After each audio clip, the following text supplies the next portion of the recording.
우리에게 고난을 받으사 십자가에 못 박혀 죽으시고 장사한 지 사흘 만에 죽은 자 가운데서 다시 살아나시며 하늘에 오르사 전능하신 하나님 우편에 앉아 계시다가 저리로서 산자와 죽은 자를 심판하러 오시리라. 성령을 믿사오며 거룩한 공회와 성도가 서로 교통하는 것과 죄를 사하여 주시는 것과 몸이 다히 사는 것과 영원히 사는 것을 믿사옵나이다. 아멘. 212장 찬양하겠습니다.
기도하겠습니다. 날마다 우리의 삶을 주관하시고 인도하시는 아버지 하나님, 지나간 3일 동안도 하나님의 은혜와 사랑 가운데 저희들을 지켜주시고 이 저녁 주님의 전에 나와서 예배할 수 있는 은혜를 주시니 참으로 감사를 드립니다. 하나님께서 각자의 삶 가운데서 최선을 다한 우리 모든 성도들을 이 시간 기뻐 받으시고 저들의 삶 가운데 하나님 동행하여 주심으로 말미암아 어떤 고난과 역경 속에서도 믿음을 가지고 하나님을 잘 섬길 수 있는 믿음의 백성들이 되어지도록 하나님께서 더욱더 큰 은혜 내려주시기를 간절히 기도하고 원합니다. 믿음의 사람은 하나님께서 주시는 힘으로 살아야 되겠습니다. 모든 성도들에게 하나님이 주시는 힘을 받을 수 있도록 믿음에 믿음을 더하여 주시옵시고 은혜 위에 은혜를 더하여 주시옵소서. 특별히 아버지 하나님 주님 앞에 간절히 기도하는 것은 이제 아버지여 성탄절을 맞이하면서 우리가 동분서주했던 여러 가지 마음들이 이제는 다른 시대와 같이 되어져서 아버지 하나님 우리의 마음이 조금 아버지 어려운 것이 사실입니다. 그러나 하나님께서 이 시간 우리와 함께 하신다는 믿음을 가지고 아버지 아기 예수님을 이 땅에 보내주신 것을 감사하며 아버지께서 주신 인생 가운데 최선을 다하여 주 하나님을 섬기며 살 수 있는 저희들이 되어지도록 인도하여 주시옵소서. 아버지 동막교회에 속한 성도들의 가정을 위해서 기도합니다. 각 가정마다 여러 가지 많은 문제들을 내어놓고 하나님 앞에 기도하는 줄 믿습니다. 아버지여 문제를 문제로 여기지 말게 하여 주시옵시고 문제를 하나님의 섭리 가운데서 바라보게 하시어서 아버지여 뚫고 나갈 수 있는 귀한 믿음을 허락하여 주시옵소서. 특별히 아버지여 육신의 연약한 자들이 있사오니 하나님께서 각 처소에서 긍휼히 여겨 주심으로 말미암아 주님의 피 묻은 손으로 어루만져 주시옵시고 나음을 얻게 하시고 힘을 얻게 하여 주시옵소서. 또한 아버지여 육체적으로나 정신적으로나 영적으로 곤고한 자들도 많이 있습니다. 상처받은 자들에게 하나님 치유의 하나님으로 찾아오셔서 어루만져 주시옵시고 회복의 역사가 있게 하여 주시옵소서. 오늘도 예배드린 우리 모든 성도들 위해 하나님 함께 하시기를 간절히 축복하면서 예수님의 이름으로 기도드렸사옵나이다. 아멘. 하나님 말씀 보도록 하겠습니다. 사도행전 20장 1절에서 6절까지의 말씀을 보겠습니다.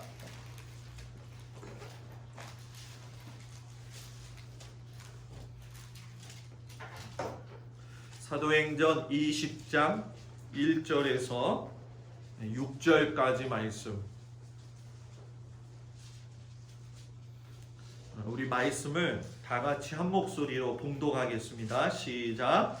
소요가 그침에 바울은 제자들을 불러 권한 후에 작별하고 떠나 마게도냐로 가니라. 그 지방으로 다녀가며 여러 말로 제자들에게 권하고 헬라에 이르러 거기 석 달 동안 있다가 배 타고 수리아로 가고자 할 그때에 유대인들이 자기를 해하려고 공모함으로 마게도냐를 거쳐 돌아가기로 작정하니 아시아까지 함께 가는 자는 베레아 사람 부로의 아들 소바도와 데살로니가 사람 아리스타고와 세군도와 더베 사람 가이오와 및 디모데와 아시아 사람 두기고와 드로비모라. 그들은 먼저 가서 드로아에서 우리를 기다리더라. 우리는 무교절 후에 빌립보에서 배로 떠나 닷새 만에 드로아에 있는 그들에게 가서 이레를 머무니라. 아멘.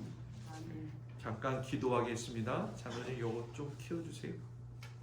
네, 빨간 거. 켰어요. 네. 기도합니다. 하나님께서 주신 삶을 살 때 우리가 가진 역량에 맞추어서 아버지 뿌리는 모든 것들을 좋은 열매로 거두기를 간절히 원합니다. 하나님께서 택하신 백성이기 때문에 하나님이 은혜를 주시면 모든 선한 영향력을 끼칠 수가 있습니다. 우리 모든 성도들이 각자의 삶에서 선한 영향력을 끼치며 살 수 있도록 은혜 내리어 주옵소서. 예수님의 이름으로 기도드렸습니다. 아멘. 할렐루야. 목소리 잘 들리십니까? 네. 제가 목소리가 좀 큽니다. 군대에 있을 때도 소대장을 했기 때문에 그래도 목소리는 좀 크니까 마이크가 갑자기 안 나왔어요. 그래서 좀 손을 봐야 될 텐데 유념하시고 귀를 잘 기울여서 하나님 말씀 들으시기 바랍니다.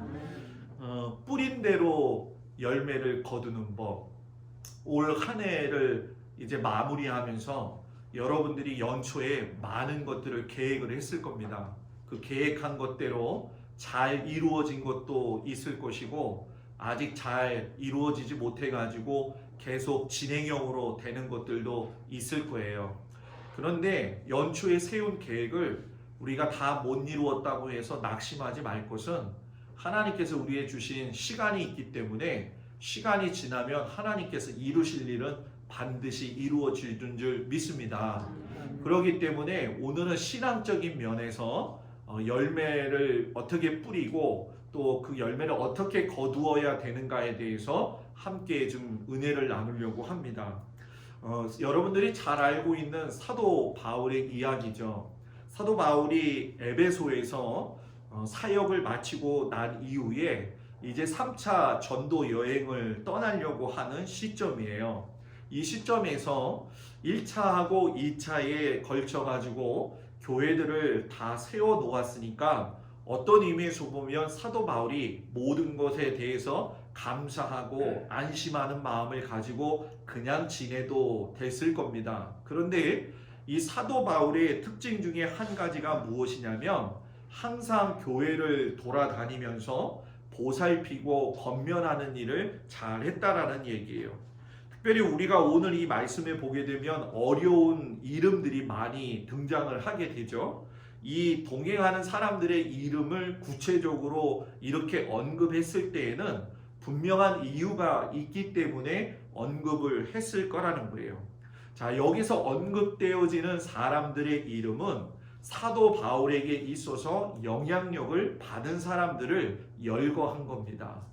쉽게 설명한다면은 그동안에 사도 바울이 목회하면서 목회 현장에서 주의 복음을 전해서 그 주님의 복음을 듣고 난 이후에 은혜 받고 그리고 사도 바울의 같은 마음을 가진 열정적인 사람들의 삶의 모습이고 그들의 이름이라는 거죠.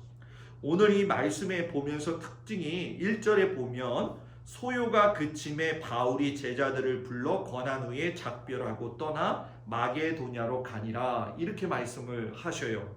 1절 전에 보게 되면은 이 소요가 끝쳤다고 이야기하는 소요가 무엇인지를 갖다가 언급하고 있는 내용들이 성경에 나와 있습니다. 에베소 교회는 여러분들 저는 한 20년 전에 가본 것 같아요. 20년 전에 에베소 교회를 한번 가봤는데 그 에베소 교회에 가면 여러 가지 특징들이 있는데 그 중에 제일 특징 가운데 한 가지가 무엇이냐면 아뎀이라고 하는 여신상을 갖다가 많이 만들어 놓았어요. 그래서 여러분 우리가 이렇게 강화 시내 나가도 그렇고 또 저 서울에 있다가 보게 되면 여러분 만물상이라고 하는 불교 물품 파는 데 보신 적 있지요? 그런 것처럼 만물상의 역할을 하면서 여러 가지 우상들을 팔고 있는 그러한 은장색 데메드리오라고 하는 사람이 있었어요. 그런데 사도 바울이 에베소에서 여러분들이 들어봤던 두란노 서원이라고 하는 곳이 있습니다. 거기서 낮에 항상 제자 훈련을 했어요. 그러면서 변화가 일어났죠. 어떤 의미에서 보게 된다면은 우상이 들끓고 있었던 도시인데 하나님의 말씀을 가르치기 시작하니까 사람들이 예수를 믿는 것이 눈에 띄게 확연하게 드러난 거예요. 여러분 하나님의 말씀이 왕성하게 일어나게 되면 주변의 악한 것들이 전부 다 잠식되어지지만 한편으로 이런 소요가 일어납니다. 더 쉽게 설명하면 하나님의 역사가 크면 클수록 사단의 역사도 여러분 뭐예요? 크다라는 거죠.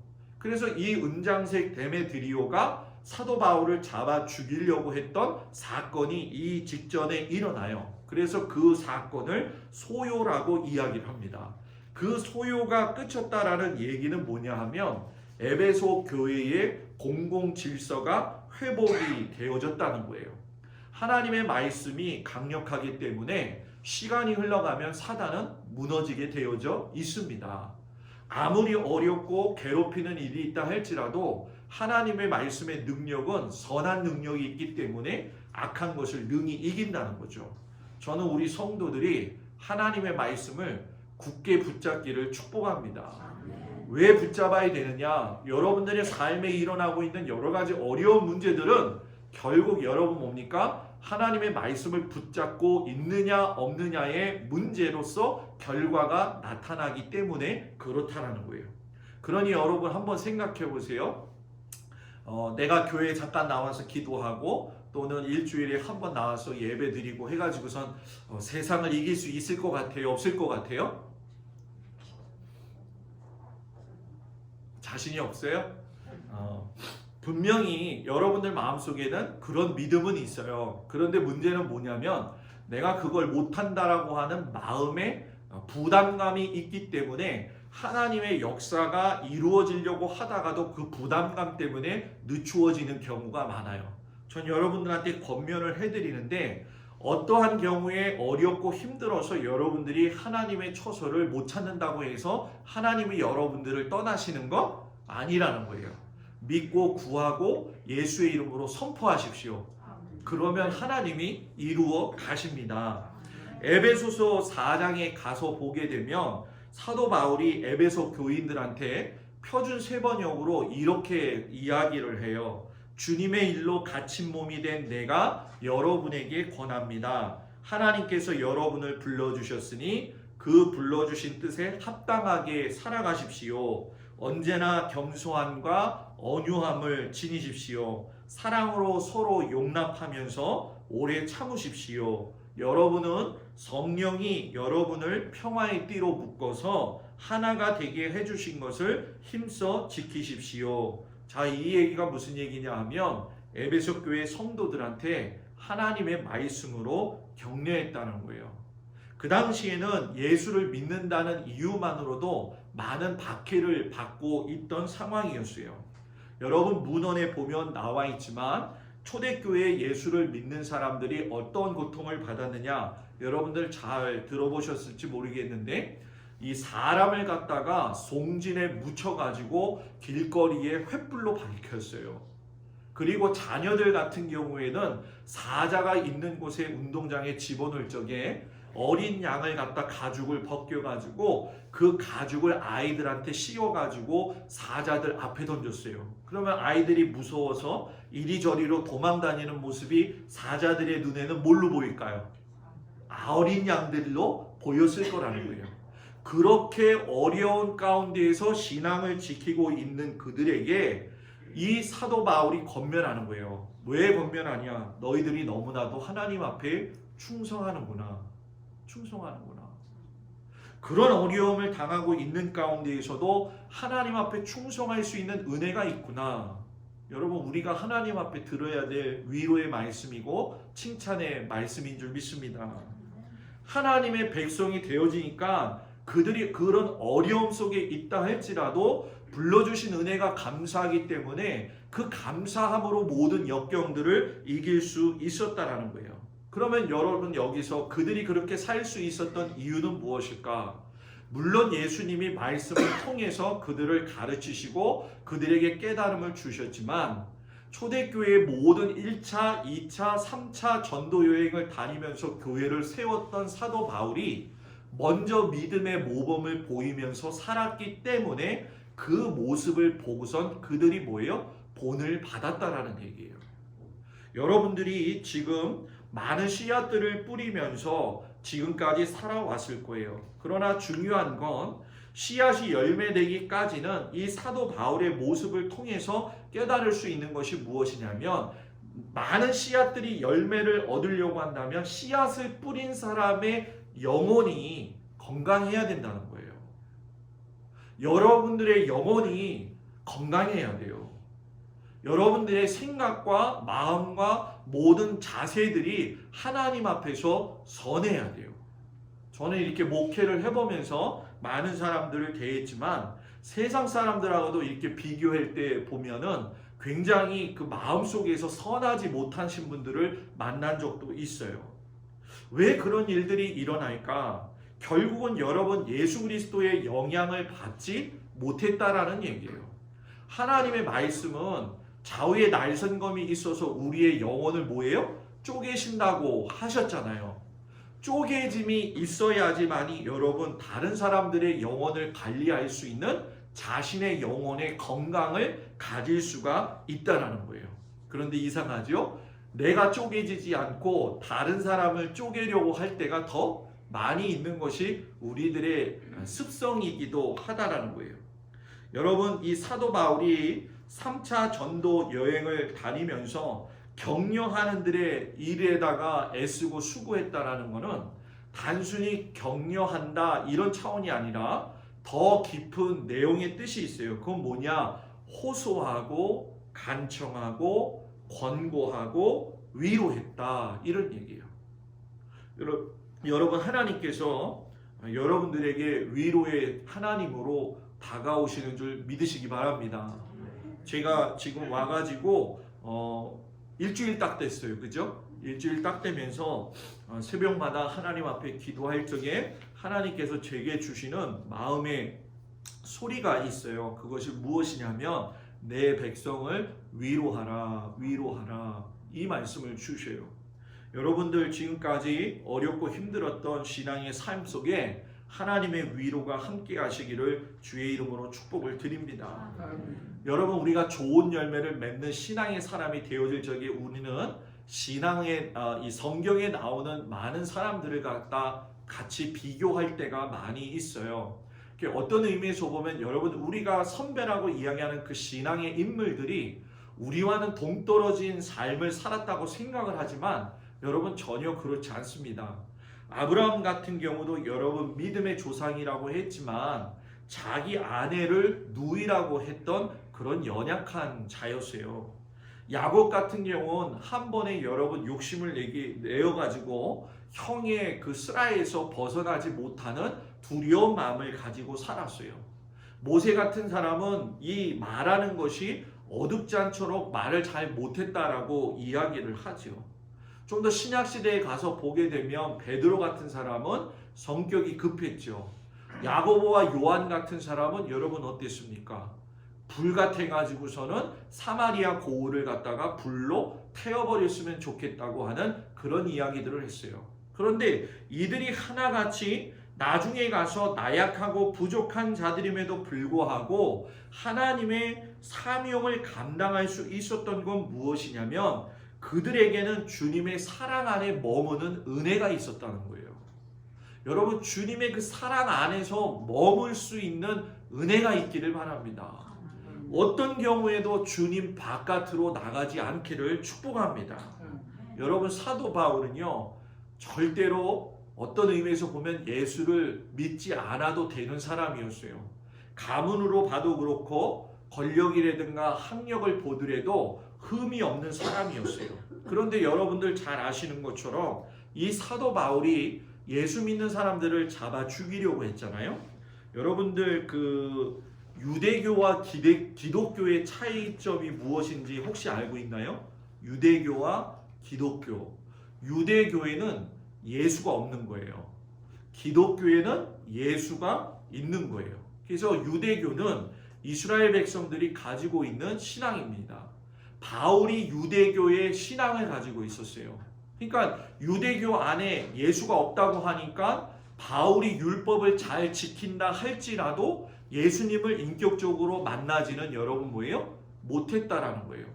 당시 이스라엘 백성들을 갖다가 하나님께서 모든 성경의 역사 가운데 말씀하실 적에 가장 난해한 점이 무엇이냐면 그들은 하나님을 사랑한다고 이야기했지만 그 사랑의 열매를 뿌리기 위한 하나님과의 내적인 관계는 여러분 뭐예요? 소홀히 했다는 거예요.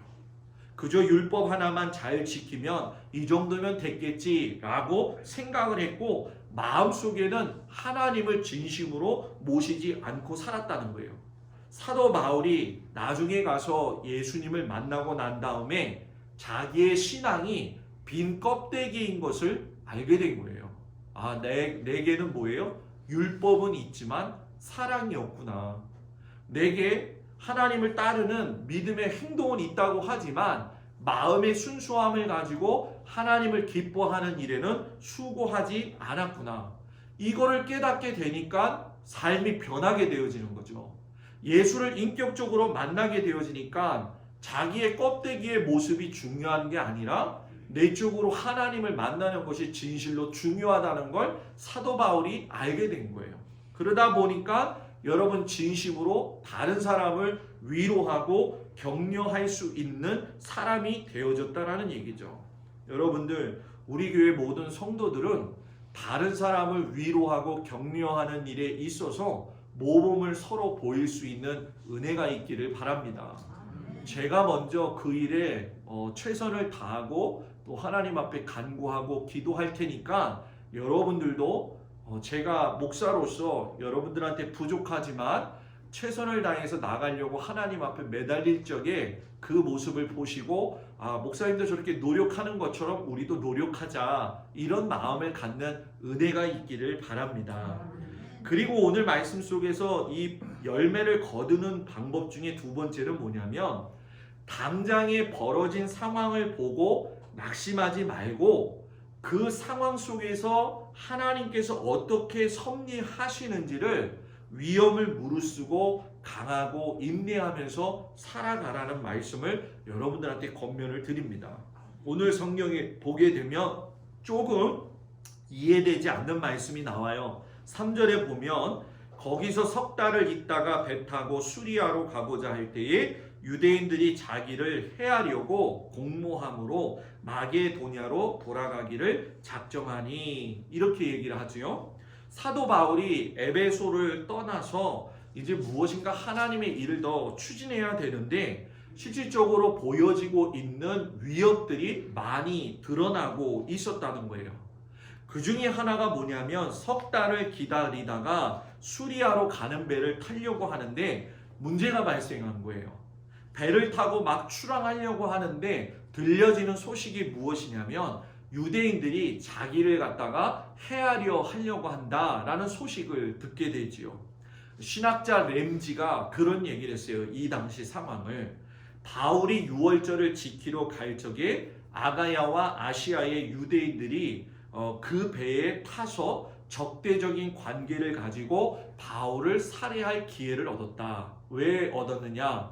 바다에서 바로 사도 바울을 죽이게 되면 그 시체를 배박 물속으로 던질 수 있었던 것이 용이했기 때문에 그렇다 하고 신학자 램지가 그런 얘기를 했어요. 자, 여러분, 굉장히 살벌한 거죠. 주님의 일을 하는데 지금 위기가 다가온 거예요. 이때 여러분, 어떤 의미에서 지혜가 정말 필요해요. 바울이 하나님 앞에 지혜를 간구하죠. 그리고 지혜를 간구하고 난 이후에 결정을 내리는데 그것이 무엇이냐면 계획을 바꾸어서 마게도냐라고 하는 곳으로 다시 돌아가요. 자, 그럼 우리는 이런 생각을 할 거예요. 목사님, 사도 바울이 겁이 나가지고 도망친 거군요. 여러분, 정말 그럴까요? 예수 믿는 사람은 피할 때를 알아야 되고 나서야 될 때를 잘 알아야 돼요. 이 바울은 배 타는 것이 무서워하는 것이 아니라 자신의 궁극적인 목적은 로마를 가는 거였어요. 근데 로마를 가기 위한 여정 속에서 지금의 문제가 크게 된다고 한다면 모든 계획이 무너지게 되는 거죠. 그러니까 지금이 때가 아니라고 하는 것을 알게 되었다는 거예요. 여러분, 사도 바울을 보면서 느낄 수 있는 건 뭐냐? 어떤 어려운 경우에도 하나님의 사람은 정신을 바짝 차려야 된다는 거예요. 믿음의 사람이 정신을 놓게 되면 어려운 때를 만났을 때 헤어나올 수 있는 믿음의 영역이 없어요. 그것이 믿음을 분별하는 은혜의 은사라고 이야기할 수 있는데, 당장 여러분들 우리들의 삶에 지금 여러분들이 어떤 경우를 당하고 있는지 저는 잘 모르지만 여러분들을 하나님께서 기도하게 하시는 문제가 있다고 한다면 당장 순종하고 기도해야 됩니다. 그리고 당장 어려움이 있어서 내가 무너질 것 같다 할지라도 하나님 앞에 지혜를 구하면 그 위험 속에서 피할 길을 하나님께서 열어주신다라는 거예요. 여러분, 좋은 씨앗을 심는 것도 대단히 중요하지만 열매를 맺기까지에는 중간 과정을 소홀히 해서는 안 돼요. 때로는 여러분 중간 과정 가운데 비바람이 세차게 불 때도 있고요. 연약한 가지는 꺾여 나갈 때도 있어요. 그리고 껍질이 벗겨져서 때로는 부서질 때도 있는 것이 사실이에요. 그러나 이런 무서운 일이 있고 중간에 어렵고 낙심되는 일이 있다고 해서 당장 그것을 끝내버리는 것이 아니라 하나님 앞에 간구하세요. 하나님, 내가 이때를 잘 지나갈 수 있도록 인내할 수 있는 믿음을 주십시오. 내가 인내할 수 있는 믿음이 부족합니다. 하나님은 후히 주시고 꾸짖지 아니하신다고 하셨잖아요. 구하는 자에게는 하나님의 은혜가 더할 줄 믿습니다. 그리고 정말 마지막 중요한 건 뭐냐? 콩 심은 데는 뭐가 나야 되죠? 콩이 나야 돼요. 팥 심은 데는 뭐가 나야 돼요? 팥이 나야 돼요. 자, 이 이야기는 무슨 얘기냐 하면 땅은 정직하다라는 거예요. 그러기 때문에 뿌린 대로 열매를 맺는다는 거죠. 이거는 목회자인 저도 마찬가지지만 모든 성도들에게도 적용이 되는 말씀이에요. 여러분들은 각자의 삶에서 위치라고 하는 것이 있어요. 저 같은 경우에는 여러분들에게는 목사의 위치가 있죠. 아버지 앞에, 어머니 앞에 가면 자녀의 위치가 있어요. 자식들한테 가면 저는 부모의 위치가 돼요. 아내 앞에 가게 되면 남편의 위치가 되죠. 왜 제가 이 위치를 이야기하냐면 이 위치에 있는 자기가 가지고 있는 삶의 무게가 아니라 삶의 책임감이라고 하는 것이 있다라는 거예요.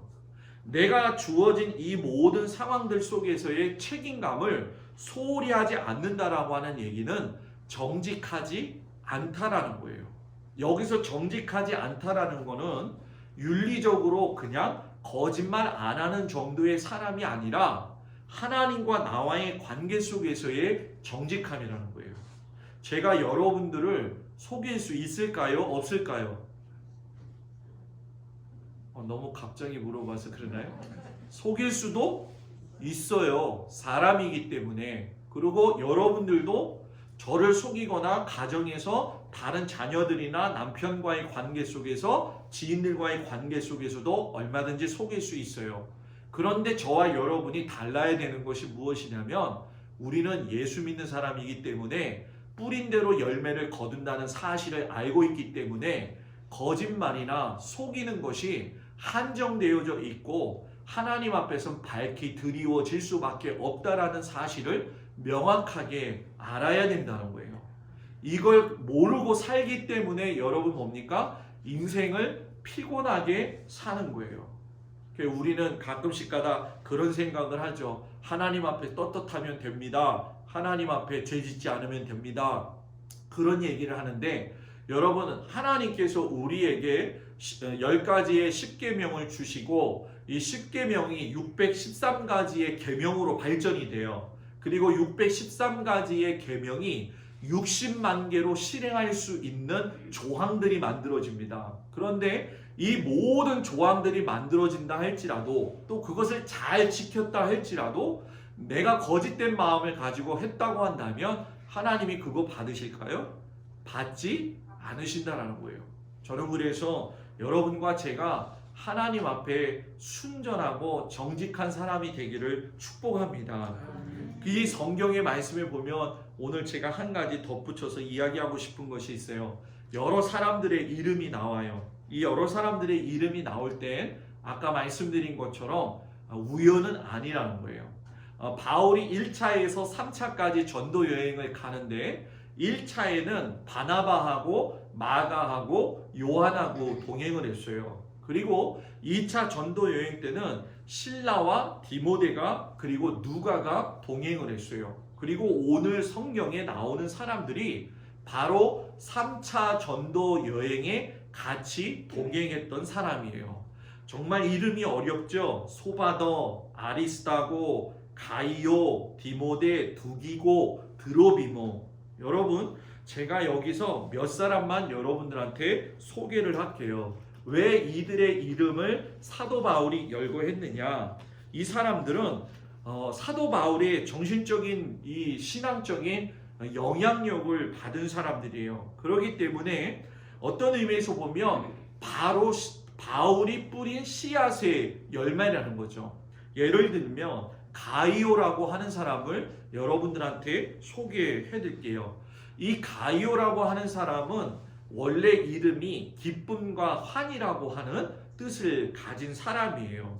사도 요한에 의해 가지고 버가모 교회에서 첫 감독이 되어진 초대교회의 아주 중요한 사람이었어요. 그런데 이 사람이 그런 일을 감당할 수 있었던 이유가 무엇이냐면 아까 여러분들 소요가 그치매라고 했을 적에 은장색 데메드리오가 사도 바울이 복음을 전해가지고 자기가 장사가 되지 못하니까는 소동을 일으켰을 때에 사도 바울이 잡힐 뻔했는데 도망쳐 나온 거 아마 여러분들 아실 거예요. 그때에 사도 바울 대신에 잡혀서 고난받고 고통받은 사람이 바로 가이오예요. 여러분, 다른 사람을 위해서 대신 옥에 들어가는 일이 쉬울까요? 어려울까요? 어려운 이야기예요. 누군가를 위해서 내가 대신 희생한다는 건 참으로 어려운 거예요. 그런데 이 가이오라고 하는 사람은 위험을 무릅쓰고 사도 바울이 하나님의 일을 할 수 있도록 자기가 그 고통의 현장에 들어가 버렸다라는 거예요. 그러니 여러분 생각해 보세요. 참으로 하나님 앞에 완전한 사람이었고 고통 중에 참을 줄 아는 사람이었죠. 사도 요한이 가이오에게 보낸 편지가 바로 요한 3서의 내용입니다. 그 요한 3서의 내용에 보게 되면 가이오를 향해 가지고 사도 요한이 이런 얘기를 해요. 사랑하는 가이오 곧 나의 참으로 사랑하는 자라고 이야기를 해요. 참으로 사랑한다 라고 하는 말은 뭐냐면 진리 안에서 사랑한다는 거예요. 여러분 뭐 우리가 사랑의 종류가 많다 이렇게 얘기를 하지만 사랑한다라고 하는 이 예수 믿는 사람들에게 있어서의 사랑의 개념은 진리 아닌데 진리는 곧 로고스고 로고스는 말씀이시고 말씀이 육신되어 우리 가운데 오신 분이 누구예요? 예수 그리스도라는 거예요. 쉽게 설명할게요. 예수 그리스도 안에서 사랑해야 된다는 거예요. 예수 그리스도의 이름 안에 있는 것으로 사랑할 적에 모든 것을 사랑할 수 있는 용기도 생겨나는 것이고요. 하나님이 주시는 힘 가지고 용서할 수 있는 사랑할 수 있는 은혜가 남겨지는 거예요. 그렇기 때문에 예수의 사랑을 경험했다고 한다면 자기의 믿음을 점검할 적에 내가 남을 사랑하는 일에 있어서 얼만큼 최선을 다하는지를 내 스스로 판단을 해보고 판가름을 해보면 내가 예수 안에 있는지 없는지를 알 수가 있다는 거예요.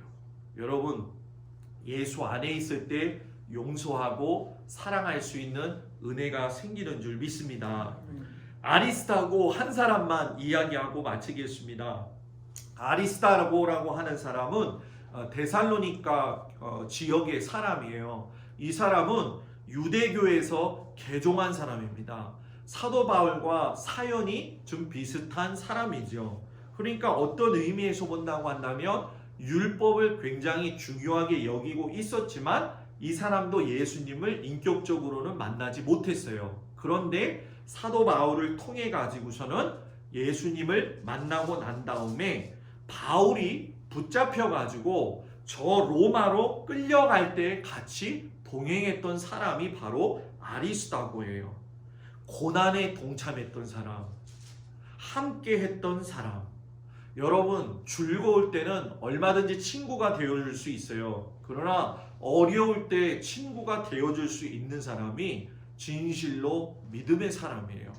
그렇기 때문에 사람은 끝까지 마지막에 가서 그 심중을 알 수가 있는 것 같아요. 저는 우리 교회 모든 성도들이 처음과 마지막이 한결같은 사람이 되기를 축복합니다. 여러분과 제가 처음 만났으니까 지금 목사님 오셨으니까 너무 좋아요. 지금 막 뜨거운 마음이 여러분 5년, 6년 지나도 변치 않기를 바랍니다. 변치 않기를 바랍니다. 그때 가가지고선 사랑이 식었어요. 이제는 목사님 너무 익숙해졌어요. 이런 것이 아니라 늘 새로운 마음을 가지고 있어야 된다는 거죠. 그래서 여러분 교회의 성장 중에 제일 중요한 이슈 중에 하나가 무엇이냐면 교회는 그 교회의 목사의 아는 만큼 수준만큼 성도들이 성장한다 이렇게 얘기를 해요. 여러분 저도 더 성장하기 위해서 또 모범을 보이기 위해서 불철주야 노력하고 애쓰고 수고할 테니까 여러분들도 같이 힘을 다해 가지고선 서로에게 격려해주고 서로에게 위로가 되어줄 수 있는 우리 모든 성도들이 됐으면 좋겠습니다. 여러분 씨를 뿌리면 분명히 좋은 것으로 열매를 거두게 됩니다. 나쁜 씨만 뿌리지 않고 좋은 씨를 뿌리고요. 뿌리다가 실수해가지고 어떤 경우에 무슨 씨인지도 모를 때가 있어요. 그러나 하나님은 선하신 분이기 때문에 항상 선악간에 악한 것까지도 좋은 것으로 만들어 주신다는 사실을 믿어 의심치 마시고 어떤 상황 속에서도 저와 여러분이 하나님 앞에 열매를 거두기 위해서 수고하고 애쓰는 우리 모든 성도들이 되기를 주님의 이름으로 축복을 드립니다. 기도하겠습니다. 하나님, 우리가 인생을 살면서 여러 가지 많은 씨앗들을 뿌리며 삽니다. 그 씨앗을 뿌릴 적에 우리가 간과하는 것 중에 한 가지는 그 씨앗이 어떤 씨앗이든 간에 분명하게 열매를 맺는다는 사실입니다. 우리가 뿌린 씨앗이 좋은 씨앗이 되어질 수 있도록 함께하여 주시옵소서. 선한 것을 심을 수 있게 하여 주시옵소서. 우리가 하나님 앞에서 은혜를 덧입고서 좋은 것들을 뿌릴 수 있는 믿음을 주시옵소서. 사도 바울이 애쓰고 수고하며 복음을 전해서 하나님께 귀한 믿음의 동역자들을 열매로 드린 것처럼 우리 교회가 이제 목사와 성도들이 하나가 되어져서 서로에게 유익이 되어지고 무엇보다도 하나님에게 유익이 되어질 수 있는 믿음의 재단이 되게 하여 주시옵소서. 예수님의 이름으로 기도드렸습니다. 아멘. 할렐루야. 아멘. 우리 옆 사람하고 인사합니다. 샬롬. 감사합니다. 권사님들, 장로님들 3일반에 봐가지고 너무 반갑고 고맙습니다. 보고 싶어 죽을 뻔했어요. 목양실 이제 그 재무실하고 같이 쓰는데요. 오늘 이제 책꽂이가 좀 와가지고 정리를 좀 하긴 했습니다. 좀 도와주셔가지고 했는데 아직 좀 모자란 부분이 있어요. 그래도 하나 둘씩 이렇게 정리가 되어져 가니까 저도 안정되어져 가고 아주 모든 것이 좋습니다. 교회를 위해서 특별히 우리 성도님들한테 부탁드리고 싶은 건 이제 연말이다 보니까 이제 내일 모레면 성탄절이잖아요, 그죠? 성탄절 준비하느냐고 그렇고 주일이 또 바로 있고 그 다음 주간에 이제 송구 영신 예배가 또 있습니다. 그래서 송구 영신 예배 끝나는 그 주간 지나서부터는 제가 낙심자들도 그렇고 또는 제가 개인별로 일속부터 해가지고서는 집사람하고 하루에 한두 집 정도 이렇게 해서 간이 신방을 좀 다니겠습니다. 그래서 마스크 끼고 한 2m 떨어져서 같이 이야기하면서 기도 제목도 받고요. 그렇게 해가지고선 진행을 할 테니까 바라기는 음식 준비하시고 그런 것도 너무 힘드시면 하시지 마세요. 간단하게 차 마시고 이렇게 해도 되니까 걱정하지 마시고 기쁜 마음으로 만날 수 있도록 여러분들이 기대감을 가지고 같이 준비했으면 좋겠습니다. 성탄절 금요일이죠. 10시 반에 예배를 드리도록 하겠습니다. 아침에 8시 이제 예배가 없으니까 아마 사람이 조금 인원이 있겠죠. 그래서 그날 오시게 되면 우리 조금 젊으신 분들은 2층으로 올라가셔 가지고서는 듬성듬성 앉을 수 있도록 해주시고 모든 방역들이 최선을 다할 수 있게 어저께인가요? 그 뉴스에서 보셔서 아시지만 사적 모임 5인 이상 금지라고 그랬잖아요. 그래서 제가 이거를 해석을 어떻게 해야 되나 그러는데 연회에서 연락이 왔어요. 연회 총무님이 인천 종무팀 팀장하고 이야기를 했는데 사적 모임에 있어서 교회는 해당되지 않는다. 비대면 원칙이지만 이런 송출을 위한 20명 이하는 여전히 유지된다. 그래서 하나님 앞에 감사했어요. 성탄절 예배를 드릴 수 있구나 해서 감사했습니다. 그러니까 여러분들이 지혜스럽게